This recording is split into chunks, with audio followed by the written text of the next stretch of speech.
And we've been focusing for most of our sessions on the human stress response. And now we're going to be moving more into our sessions on the human healing response. And remember, our objectives are to understand the nature of stress and to use this understanding on how we can create healing environments. So I just wanted to take a moment to think about where we've been to prepare ourselves for where we've been and where we're going. We've covered the human stress response of, as you can see them listed here, and if you just want to read them, Natalia. And now we're going to shift into thinking about the healing response. And as a basis for creating healing environments, we've talked about, last week, we talked about coping and research around how folks in Ukraine are coping. And we're going to build on what Sal started working on and Natalia talked of last week, which is in our response and coping, we need to connect. Today's focus will be on building healing connections, the connections that bind us to the ecosystem and the people who are around us as a foundation of a healing environment. And then this will be followed by several more sessions, including next week, we'll be talking more in depth about the Harvard program in refugee trauma. We'll then move into an exercise in creating a healing environment. We'll pause and have time for you to implement the ideas of that exercise. And then we'll meet again to continue that discussion. Sorry about that, I lost interconnection for a moment. But first, before we enter into our topic today, let's all take a moment to self-evaluate using our SUDS thermometer to assess where we are in our window of tolerance. Recall that we've helped kind of build that connection in our discussions between the window of tolerance and level of stress. From we are at our optimal performance when we are our sense of calm eustress, where we're energized. So take a moment with your feet on the ground and give yourself an assessment of where are you in your window of tolerance. And please share it in the chat if you're able to. So as we shift from the stress response to the healing response, there's some concepts that we'd like you to understand.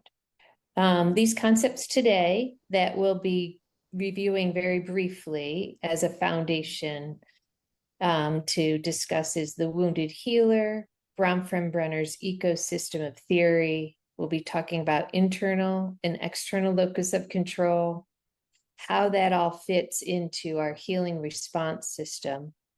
And then some concepts you may be familiar with called mirror neurons and serve and return, which are a basis of what can bind us to other people.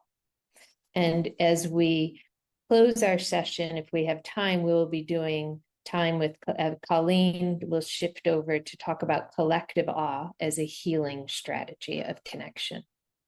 So you may be familiar with the concept of the wounded healer by psychiatrist Carl Jung. And we bring this up today because we recognize what you all are experiencing and what your professions are. And in the wounded healer concept by Carl Jung, in our own woundedness, we can become a source of life for others. And you are here likely today because you are a healer, yet you have another foot in the ground of experiencing the chronic stress of war. And to become this source of life for others that Carl Jung talks about, in order to sustain this in chronic stress conditions such as war, you must first become a source of life for yourself. Mm-hmm. And today's going to be a little bit of a focus on yourself and who you are and where you are in an ecosystem around you of people and systems. And so I'm sorry, again, I keep losing my internet. So consider where you fit in this, what's called the Bronfenbrenner's ecosystem. Consider where you fit in Bronfenbrenner's ecosystem.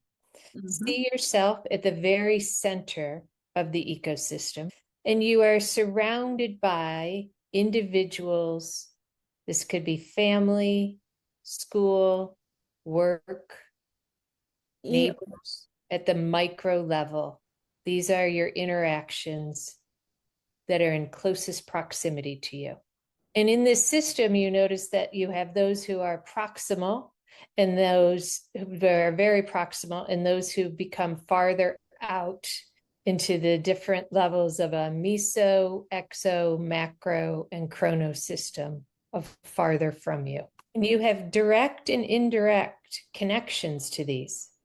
And in health psychology, we have done research where we look at how do people, what are their health outcomes? What is their outcome related to their well-being based on their perception of their locus of control?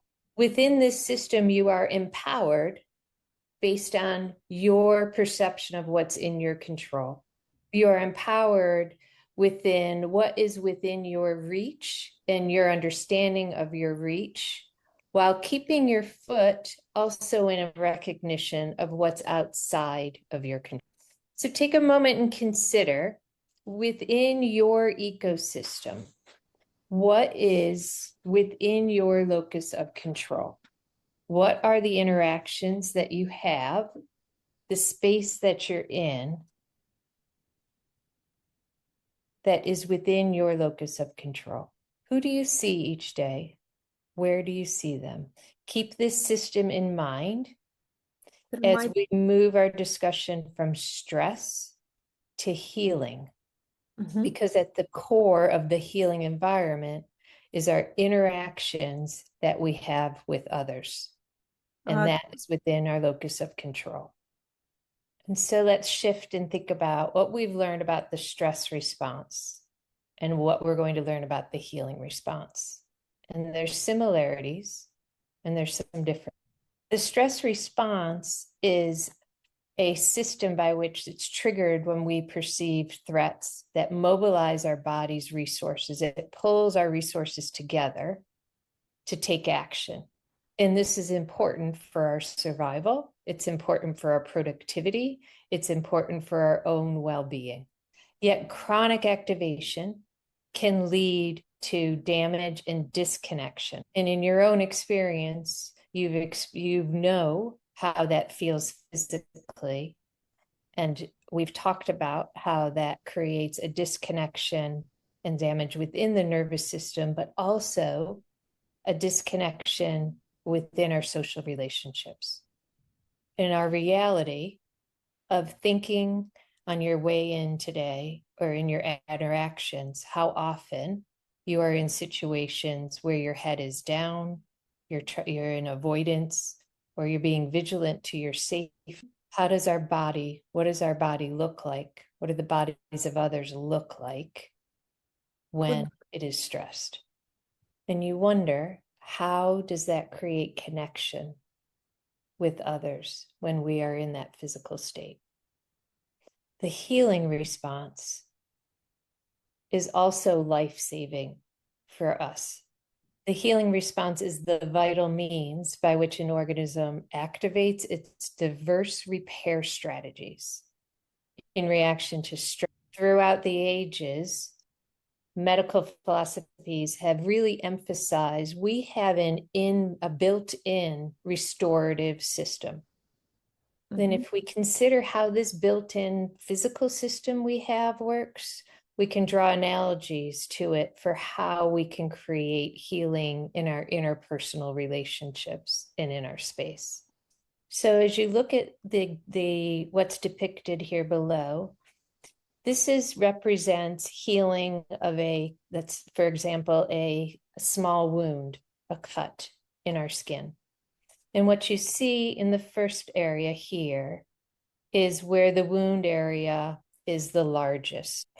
And within 12 hours, notice what has happened here. Within 12 hours, around this wound, there has been a migration of cells to come around it to heal it. And you see how the wound has gotten smaller. And then at 24 hours, look at how many more cells have come in response to come beside the wound, to surround it and come together collectively. And so in the healing response focuses on repair and regeneration by restoring connection. And just as in our physical and in our tissue organ healing response focuses on that, our relational healing response emphasizes connection and attachment. And that can come in very small, subtle ways. Rethink of that picture I just showed you. How many cells came together in response to a small wound? And it reminds us of the words of Mother Teresa, that we can do small things with great love. And this is done through connection. We may not be able to do great big things that inside of our ecosystem, but we can within what's our locus of control in our very microsystem. Recognizing that helps create the healing response. I'm going to shift to give you some examples in neuroscience of how this works for our social interactions. And just as Mother Teresa noticed, very small things can have great effects. In neuroscience, research has shown us just small, weak activation of a low frequency in electronic fields in the brain can have significant impact on our processes. Last week, we ended our session, if you were here, on a little example of mirror neurons. And I'm going to talk more about mirror neurons and a concept called serve and return that fits into the healing environment. So what are mirror neurons? They're a discovery in the neuroscience of human interactions. And the way mirror neurons work is they represent a network of neurons, so a collection of neurons that respond to the actions of people we observe. And those same neurons that are responding to someone else's actions are also activated when that individual performs the action themselves. If you focus on my hand moving, can you see me or no? Yes. If you focus on my hand moving, you're activating the same neurons that I'm using to move my hand. And this is a pretty new science. It's just back to the 1990s, though I think we've known this for a much longer time. But this group of neuroscientists placed electrodes in the area called the ventral premotor cortex of monkeys, macaque monkeys. And I used to work with macaque monkeys, by the way. And what they did was they studied how neurons specialize for the control of hand and mouth movements in monkeys, and then what happens to monkeys who are watching the monkey. And what started as just an understanding of this shared activation of neurons, being these mirror neurons, what we thought was just for motor is actually for more than that. It's for facial gestures, facial movement, sounds, empathy and emotions, and also the intention that's behind these actions. So I'm going to give you an example of how this research is done. So in a study of functional MRI, meaning you are watching parts of the brain while it's happening, functional imaging.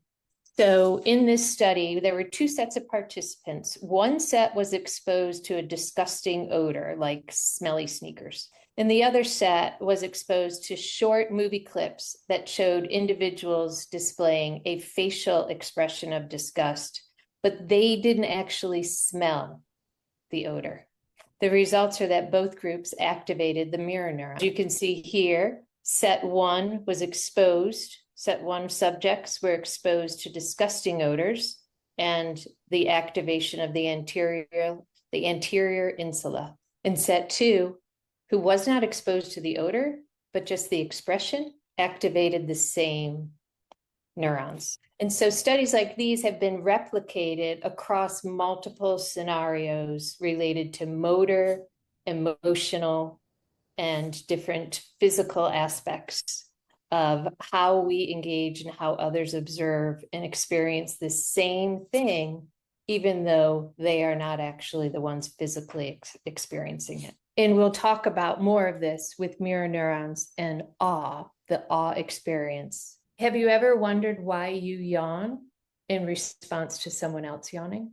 This is your mirror neurons in activation, mimicking the motor facial movement, but also the intention that's behind the movement, the emotional state of the person you're watching, be it that they're tired or they're bored. You are mimicking both the intention and the movement when you yawn in response to someone else yawning. And that brings us to this whole idea of what's called serve and return. And I'm not going to be able to share this video, but I encourage you to do this on your own. So please take a moment and watch the video, and what it demonstrates, and we all know, but need a reminder now in our state of stress and as we shift to healing, is that our attachment starts with what's called serve and return, and in these mirror neurons from infancy. And in attachment, what happens is you'll see here the baby's face making that's the serve.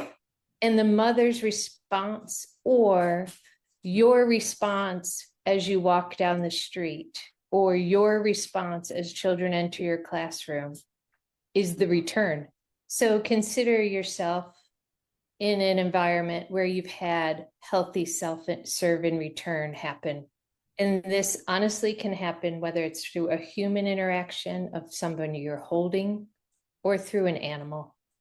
When I get a serve from the baby I'm holding of a smile and a coo, my response, that's a healthy response back to them to connect and create attachment, is to coo back or smile back. As opposed to if I get a serve like this and my return is, that causes distress in the individual who served it up but doesn't get the return. In the foundation of healing environments, we're recognizing those around us where we can give and receive, serve and return. So what serve and return does is it promotes attachment. It creates a neural bind of connection of what to expect.